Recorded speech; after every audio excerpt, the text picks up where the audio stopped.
Imagine standing beside a river in the Himalayas. One moment everything looks normal, and then within minutes the river rises by several meters.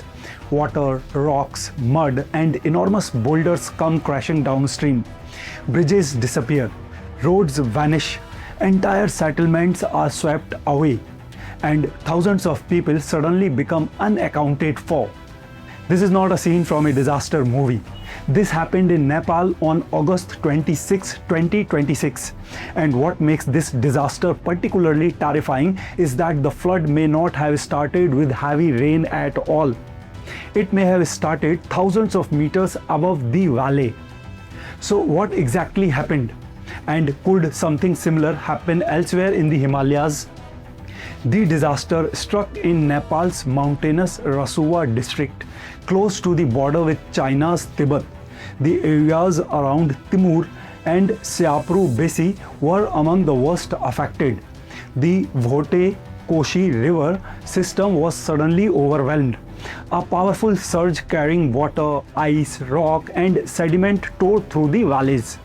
Roads were destroyed, bridges were washed away, buildings were buried, vehicles were swept downstream, and important infrastructure, including hydropower projects, was badly damaged. By the morning of August 27, Nepal police had confirmed 162 deaths, but the number of missing people was far more alarming. Reuters reported that nearly 1,500 people were missing across Nepal and Tibet, including at least 800 foreigners. And because communications and transportation links were destroyed, rescuers were struggling to reach some of the worst hit areas. This is why the final death toll could still change dramatically. And then came an even more important question. What caused the flood? At first, information coming out of the region was confusing. Some early reports suggested that an earthquake may have triggered the disaster, but satellite imagery began telling a different story. Experts examining images from Planet Labs found evidence that a substantial portion of a glacier had collapsed at an altitude of roughly 5,200 meters. That mass of ice crashed down the mountainside, dragging rock and sediment with it. And that created what experts describe as an ice rock avalanche. Imagine dropping an enormous block of ice and rock onto a steep Himalayan valley. The impact can displace huge quantities of material. That material enters the river, and suddenly the river isn't simply carrying water anymore. It is carrying a moving wall of debris.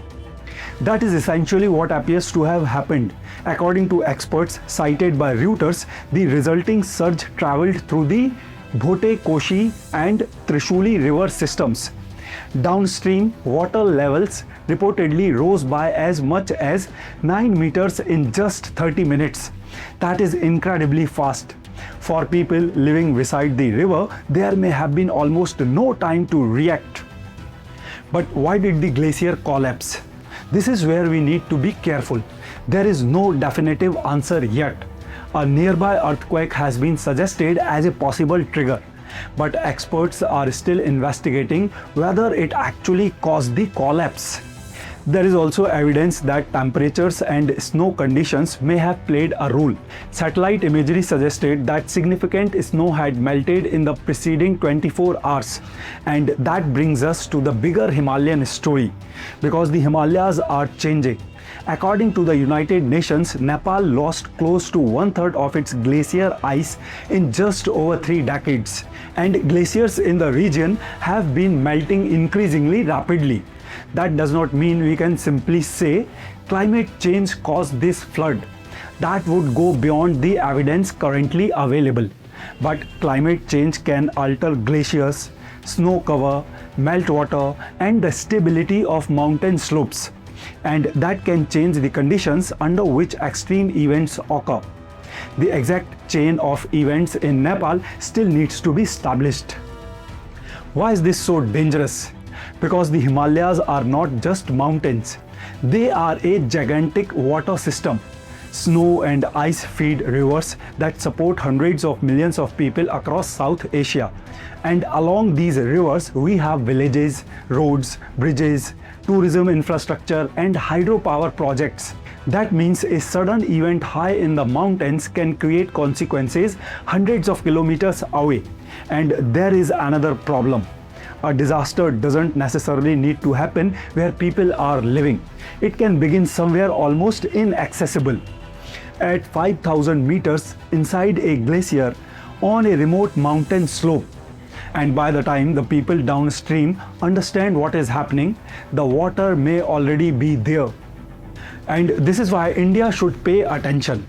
Nepal's disaster is a warning for the entire Himalayan region. India, Nepal, Bhutan, Pakistan, and China all have communities and infrastructure connected to Himalayan river systems.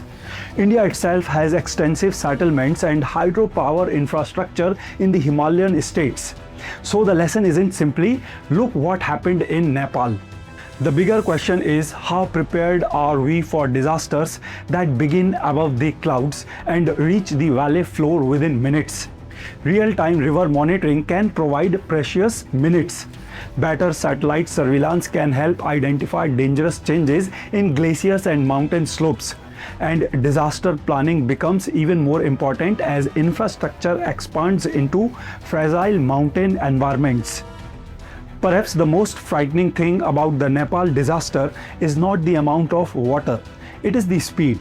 A normal flood may give communities hours or even days to prepare, but an ice rock avalanche can transform a river almost instantly. A peaceful mountain valley can become a disaster zone in minutes. And that is why the images coming out of Nepal are so difficult to comprehend. A green Himalayan landscape can suddenly become a brown field of mud, rock, and debris.